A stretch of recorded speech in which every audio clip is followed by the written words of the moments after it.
So last time I showed you how to make this super simple pin, but I wanted to show how I do one of the more involved ones that are larger. So the little ones are super easy, you just sew around them as I showed in that last video, but the larger ones are also really easy, but I just wanted to show you how I do the detailing on those to just make them a little bit more interesting. And I just love the look. So this is the one I picked out to work on today. I haven't made this one, so I was just curious to see how it would turn out, and I thought I would show how I did it. So I'm tracing around on the back side with a micron marker, which is a fabric marker, so that I can see where I'm going to sew. I'm going to sew on that black line, and there's my backing fabric that's blue, and here it is. I sewed it on the machine on the line, and I'm cutting it out now. So you have to clip the corners and the curves, and if you don't know what I'm talking about, I have a previous video that explains exactly what that means. Once I cut that out, I have to cut a slit in the back so that I can turn it inside out. And I'm actually going to cut it along this line, or try to, because I'm going to top stitch on there, and that way it will be much less obvious. I'll end up sewing almost right over that seam. So I cut it open, and now I have to turn it inside out, and of course I use my trusty shish kebab skewer and I'm just turning it inside out. And you just want to poke out the corners carefully so that you don't poke through the fabric. And then once it's turned inside out, you can iron it. I think isn't that cute already? It's so cute already. The first time I made them, I think I ironed them, but I don't always iron them. I'm not sure it makes a difference. So next part is stuffing it, and of course I use my scissors to stuff it with.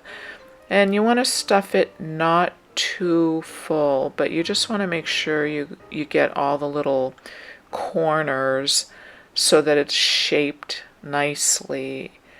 And especially because I'm going to do the top stitching, I want to make sure I get into all those little corners there.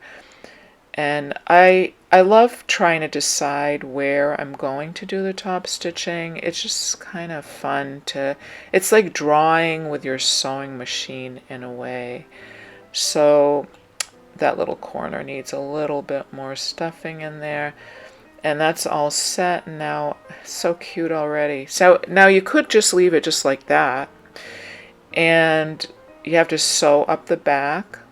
Now, of course, if I was making this into a pin, I would actually have made the cut probably going vertical instead of horizontal, and then covered it up with a pin.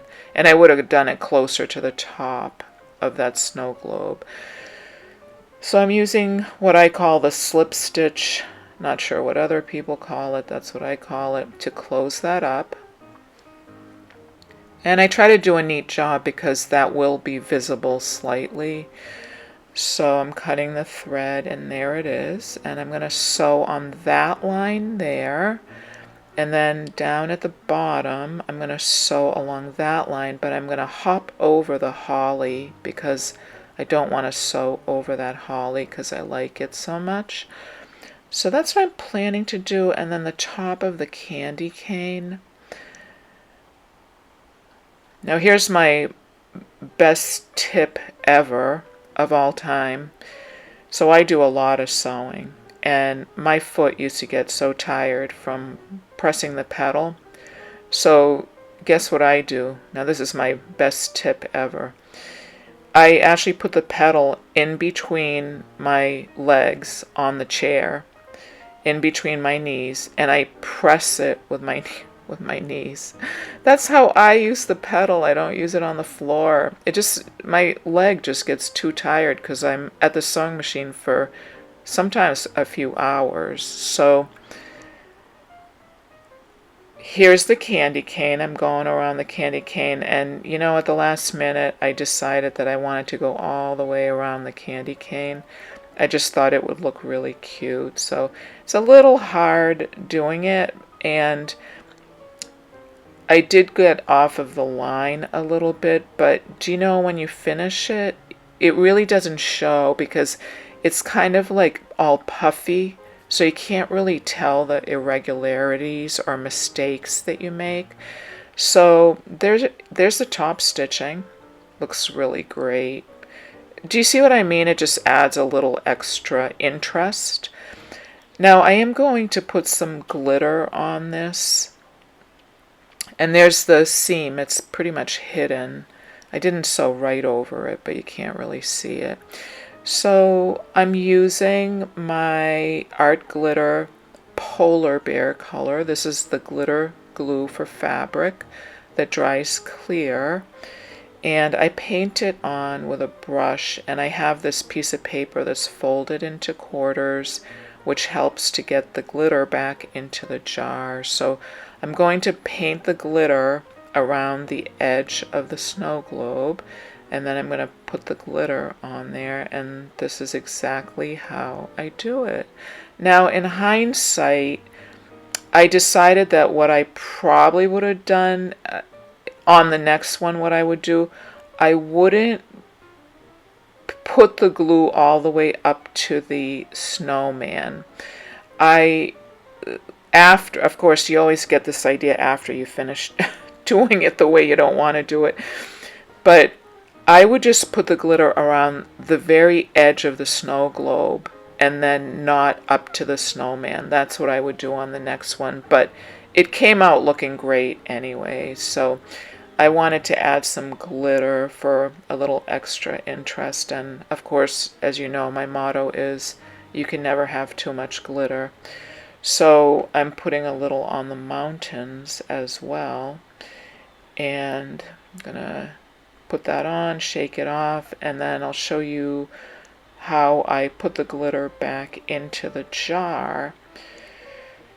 So the glitter kind of puffs up when it comes out of the jar, so you have to tap the jar to get it to, and so see, I just fold the paper in half and I just pour it right back into the jar. It's a great way of getting it in there, and you have to tap it like that to get it to flatten out a little bit. So here's my finished ornament. It's all dry, and I'm just brushing off the extra glitter, and I really like the way this came out. Now I'm going to use this as a gift tag / ornament, but I would have put the glitter around the edge there next time and not in the middle there.